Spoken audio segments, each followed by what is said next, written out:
Okay, so what are Federation's main priorities for content creation? What are you guys trying to achieve with the creation of content and deals with broadcasters? If we go to Thomas, first of all. Yeah, I mean, I think on our side, and speaking here from an EHF Media and Comms point of view, we have two priorities. One is obviously we want to speak and appeal to our existing fan base. The other thing is obviously with our content strategy and with the content we put out, we want to reach new fans. And then it comes like closer to our connections inside the EHF with our business development department, with our marketing department.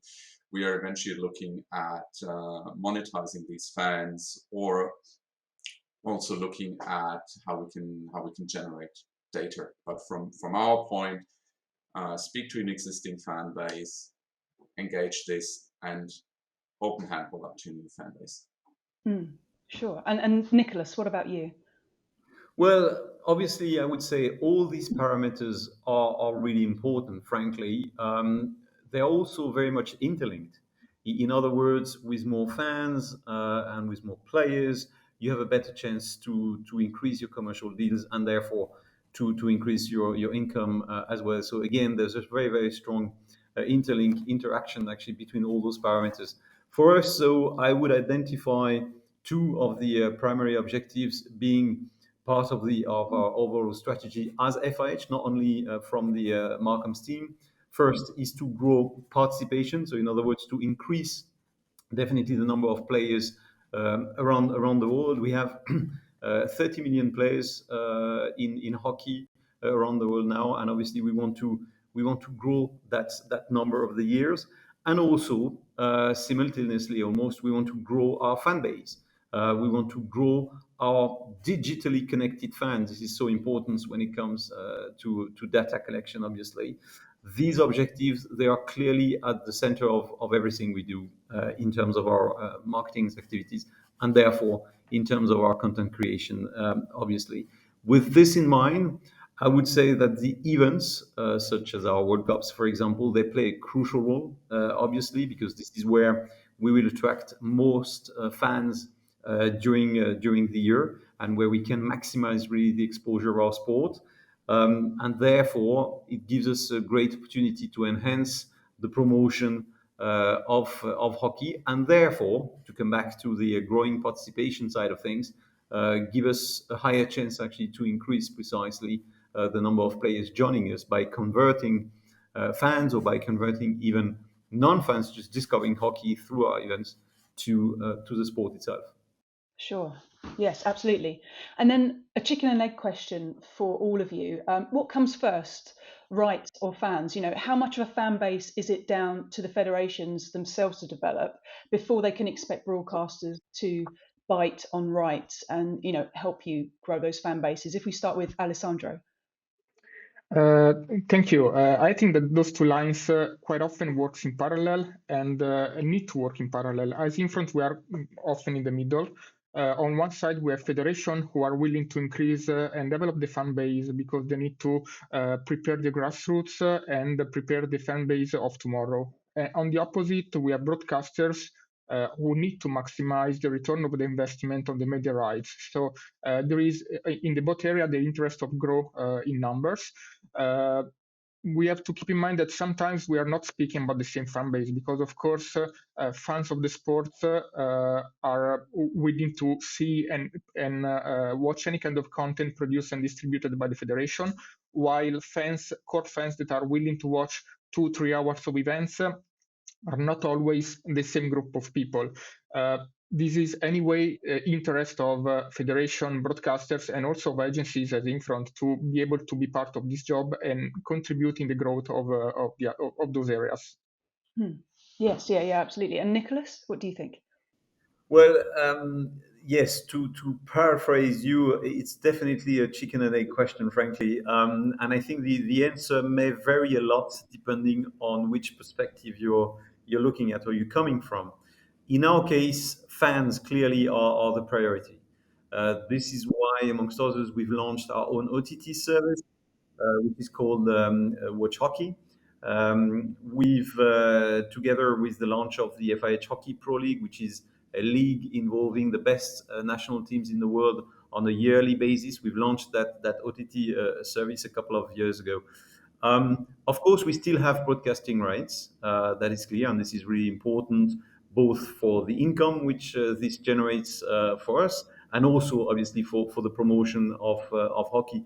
But for the fans which are living in a country which is currently not covered by broadcasting rights in those territories, well, they now have the possibility to watch those matches, which before was not necessarily the case.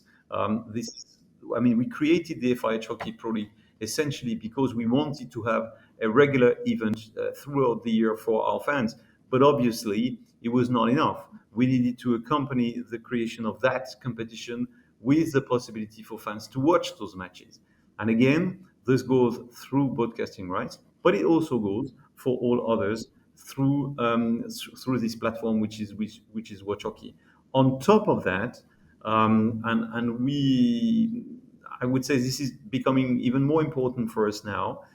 We also have the possibility for fans to go on this platform, even for those who have access to matches being broadcasted on broadcast TV channels during the matches. They also have the possibility to come actually to our platform after the match at some point. There is obviously a geo-blocking during a certain period, but at some point, as from a certain point of time, this is lifted, and then those fans can come and rewatch. You can go for replays, so that's really important as well. And now to the question itself of how the federation, the broadcasters, could potentially help us. Well, I think in terms of growing our fan base, I think frankly this mission is first, in a way, our mission. Of course, they will help us, but honestly, our primary mission, and this is what we do, is to develop this fan base, and this doesn't go necessarily only through broadcasting rights or through our OTT. It goes also through other tools. In our case, very much on social media. Yeah, sure, absolutely. And Thomas, how about over your side? Yeah, I think what Alessandro said and what Nicolas both said absolutely holds true. Chicken and egg, I think it's obviously an interesting phrasing. In the end, they are ultimately linked to each other. And I would second Nicolas in what he said about the importance of fans and the importance on our side to grow the fan base. But why is that important? Because eventually, a growing fan base helps us because every broadcast deal at some point comes to an end, no matter how long-term a deal may be, helps us to then secure a better deal, or maybe, and I'm purely hypothetically speaking, maybe enables a federation to move from pay TV to free-to-air because the sport has become so popular in that respective country. So yes, inseparably linked with each other. Definitely a federation's task and our task to cover what you always call, like dark markets, make your sport popular in these regions which are not covered by broadcasting rights. And in the end, I think also work very closely with these broadcasters to make sure that your sport remains popular in these countries where you have rights agreements and grow it even further. Great. Yes. But perfect. your question, what comes first? I cannot. Yeah. I think they both happen to be on Earth at the same time. Excellent. And talking about broadcasters now, what role do or should broadcasters take on in further developing federation fan bases, and how do they go about this? So maybe we start with you, Alessandro, as our kind of resident production side of things. Thank you. I think that carve-outs are fundamental. So allowing federation to show content and also during the live feed, maybe a two-pointer during a basketball game or a goal during a handball game. This can be very interesting for the federation side to have that kind of content available and share that on social media, maybe with the message, are you liking this? Watch the live feed on and the name of the broadcaster. Is something that can be synergical and on one side help providing high quality and interesting content on the federation side, but at the same time also bringing people who are not watching the live feed in that moment on the broadcast side. So I think this is something very important that can also have a quite big impact on the viewership of the events. Um, Something that also is quite important is the fact that broadcasters are willing to receive content from federations and willing to have content to be shared and used. We're speaking about backstage content, original content, long form content. So this is also interest of the federation to produce and edit this kind of material, this kind of footage, and provide this to broadcasters. Because on one side, they will help the broadcasters to have content and speak about them. And at the same time, they will be doing this with the tone of voice and the message and the quality that the federation is willing to spread with these social media. Mm-hmm. Great. And Nicolas, how do you feel about the role of broadcasters and fan development? Yes. So look, I think in the first place, the broadcasters have a really important role to play when it comes to the promotion of the events, which for them actually translate into programs. So they acquire rights for certain events that becomes programs, and of course they play a crucial role, absolutely major, really, in promoting those. And by doing so, the logical conclusion should be obviously to get higher viewership and therefore higher audiences, which in turn will impact positively on the fan base. But I think really, again, the promotion of the sport and the growth of the fan base is in the first place our duty. I come back to what I was saying earlier. And for us, I think what we should really do towards the broadcasters, precisely to help them, let's say, increase their audiences generally, is exactly what Alessandro was saying earlier. I think we should provide them some content. That's really important because they will come, obviously, they acquire the rights, they will put a production together, but um, will they have the resources to do more? It will vary always, obviously. And then what can we suggest? What can we suggest? What can we produce even ourselves potentially as a content which may be broadcastable, if I can use if I can use this word. I think this is where we do have a role to play, rather than really expecting from the broadcasters that they're going to help us take, let's say, specific initiatives to grow our fan base. I don't think this is their primary role. Again, I think the primary role is to promote the sport through the promotion of those events, those programs, and this will again have a positive effect on the fan base as well. Heather, if I can just chip in here, like very, very briefly, I think what Nicolas said is really about the partnership. It's really about working with your stakeholders. I mean, may that be a broadcaster, or may that be a federation or whatever, to work, to collaboratively work together and grow the sport. None of the entities can just live by themselves. No, absolutely. Very symbiotic. And on the different types of content that we just kind of touched on that, where does live, long form, short form, and user generated content kind of sit in this whole fan journey? And how can federations use content to create deeper relationships with fans and maybe bring new viewers to the game? Alessandro, do you want to start on that one?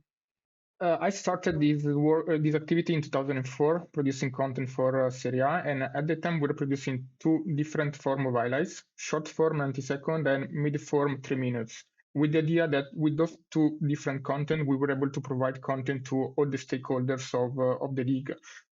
This is not true in 2022. Nowadays, we are requested to produce different kind of content for very different specific needs and targeted audiences. The idea is to produce something different that is relevant for the people. And we need to think this when we produce content for the federation stakeholders, meaning clubs, even players, because sometimes players has a wider fan base compared to the one of the club or the federation itself. So we need to also provide them content and increase and encourage the kind of spreading of content, because they will be able to speak to an audience that maybe we are not reaching. And some young fans are young of a player and not fans, core fans of a club team or a national team. The last point you mentioned is user-generated content. That is also something very interesting. You can have the best video editors and best content producer that you want, but 99% of meme and high viral content that will be spread around the internet will be produced by your fan base. That is something that you need to encourage and drive sometimes, and maybe providing to specific group of fans content that they can use for the production of content by themselves. And this is something very important, because that will help you to speak with their voice to your fans. Great, great. And Thomas, what about you? What do you think? Excuse me. I think the question is interesting because it very much depends on where do you enter this this fan journey, so to say. So if I look at my daughter is 8 years, and if I look at her, and if I and not that I've not been trying. At the moment, she's still horse riding, but it also starts with age. So from horse riding to handball, it's not too far. If I look at her trying to make her into a handball fan, I would probably first go for short form content. You know, I would look into Instagram Reels. I would look into TikToks, and that would probably, you know, go further. If I want to speak to let's say a bit of an older generation, let's talk about myself, given that I was talking about my family, then I would probably look more what Alessandro said, and like 3-minute highlights, and obviously the live events still have their absolute worth.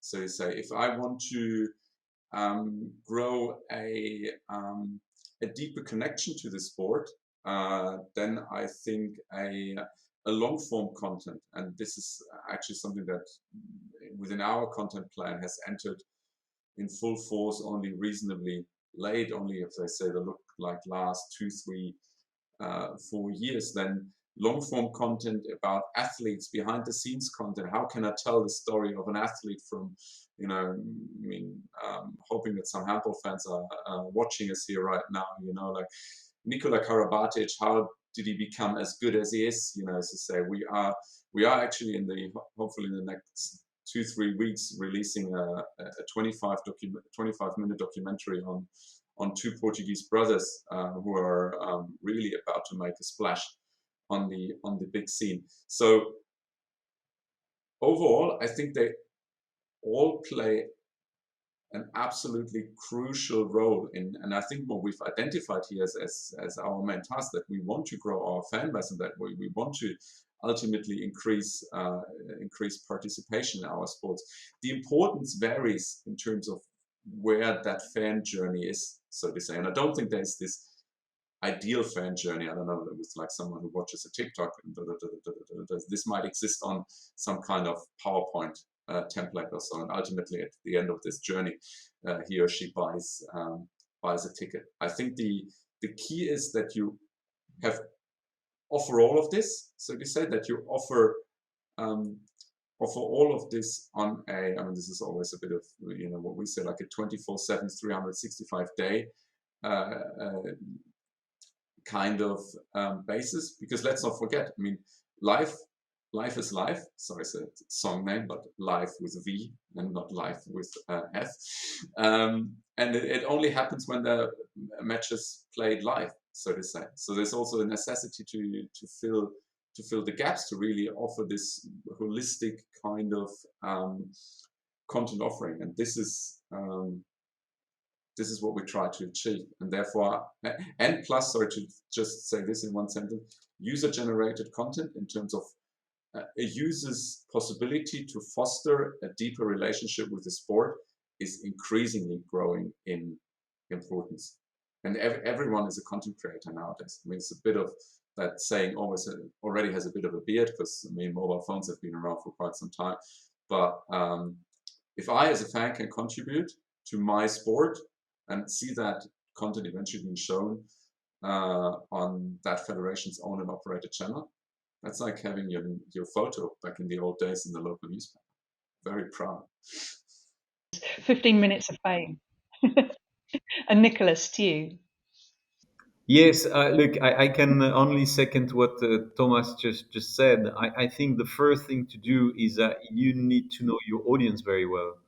That will have a big, very big impact on the type of content you will put and on where you will put it. At the end of the day, short form, long form, both work. It's just that what will impact the success of it will be, in my view, essentially two things. First, this is again the type of content you put in there, and I think the user journey is indeed really really important. What story are you telling? What kind of emotions are coming from your content? How surprising will it be, etc., etc. So really the type of content, and then again the platform, because some short forms, long forms will have a different impact depending on which platform you're using for them as well. So I think all of that needs to be first strategically very well thought of, and then it will again have an impact on the success or not. UGC, yes, here again, fully agree, becoming really, really important. The great thing about UGC, in my view, is that not only it offers a completely different type of content you get out, to some extent from the events. You could also have some UGC during the events, that's clear, but let's say different from what you can see on the field of play. But the great thing is that by nature, it is very engaging. And fan engagement is something which I'm sure we all want. Live, like Thomas said, live is live, indeed. So, very, very important, probably for us, the biggest interaction, clearly. And this is where I was referring to our OTT earlier. For me, this is where an OTT is so convenient, because it really is a great complement to what broadcasters can offer as well, especially for events where you don't necessarily cover every single territory in the world.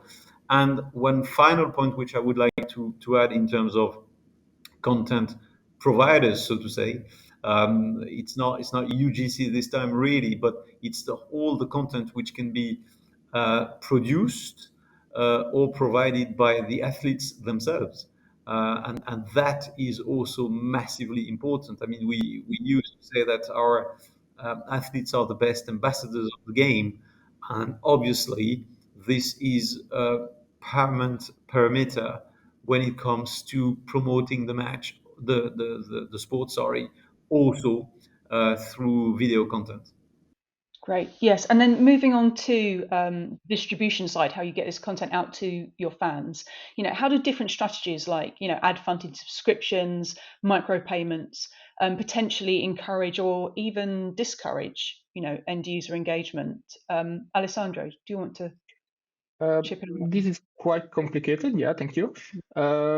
I think that if you give a look to the European market and worldwide market of sports federation and sports entities, you can find any of the way of monetizing that you mentioned. Which one is the best? That is very specific for each specific use case. So that is hard to say which one is the best and which one is not.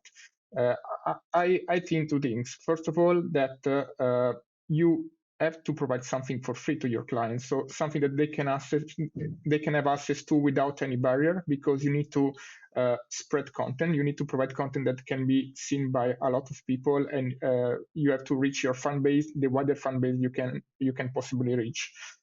On the opposite, you need to have a quite high quality proposal, a relevant proposal for the content you want your fan base to pay for.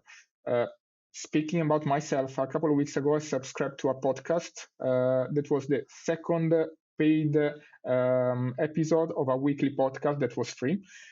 Did I really need to have also that kind of content in my weekly offering of thousands of podcasts that you can find for free in the market? Maybe not. But in the moment that I see that content relevant for me and interesting and important for me, I'm quite happy to subscribe and pay for that kind of specific additional video.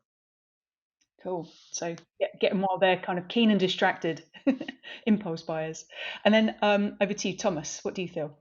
Yeah, I think we found out over the past 20 minutes talking here that there's no easy black and white answer to your questions, Heather. And I think what Alessandro said is yeah, it's true. I can't say anything else. I would just want to put it in one catchy kind of phrase. I think you need a market by market approach, really. Like it comes back to what we discussed earlier. Do you want to grow the sport in a particular country? Always when I'm having to talk about this, I'm always naming the UK. Obviously, we would love handball to be bigger in the UK. So putting handball content behind a paywall is maybe not the right strategy, so to say. Do you have if the situation is the opposite and you have existing contracts, so to say, but you have a very strong and determined fan base, then you can see how you can monetize your content, so to say. But I think it needs a careful analysis in order not to happen what I think you said in your questions, discourage end user engagement, because that is obviously not what we want. I think ultimately, if you introduce any kind of paywall system into your content distribution scheme, so to say, then of course the engagement will drop, because not everyone that you may have had as user on that specific platform will definitely be willing to pay, even if it's just 49 cents, so to say, for access to a single match.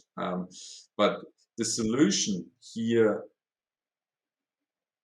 the best solution can only be found in a market-to-market approach, and not with a one size fits all, or one option fits all kind of approach. And I think what is important, yes, you need to keep that low-level entrance to actually show what your respective sport is about, what makes handball exciting, what makes it so cool to follow. And I mean, besides on offering highlights, like even without registration on our OTT platform, like we speak very closely to our most immediate stakeholders, i.e. the federations, the clubs, the players, and we actually distribute content to them directly. And as Nicolas said, players are your best ambassadors, and we encourage them to share content. Fantastic. And finally, this is a hard one. Can you tell us in one line, just one line, what the secret to keeping fans addicted to your sport and your content is? So let's go with Nicolas first of all. One line. One line, okay. One line with different commas. That's okay. So I would say know your audience, provide them with the content they're looking for, engage with them, reward them, and surprise them from time to time in a good way, of course. Perfect. Alessandro, your turn.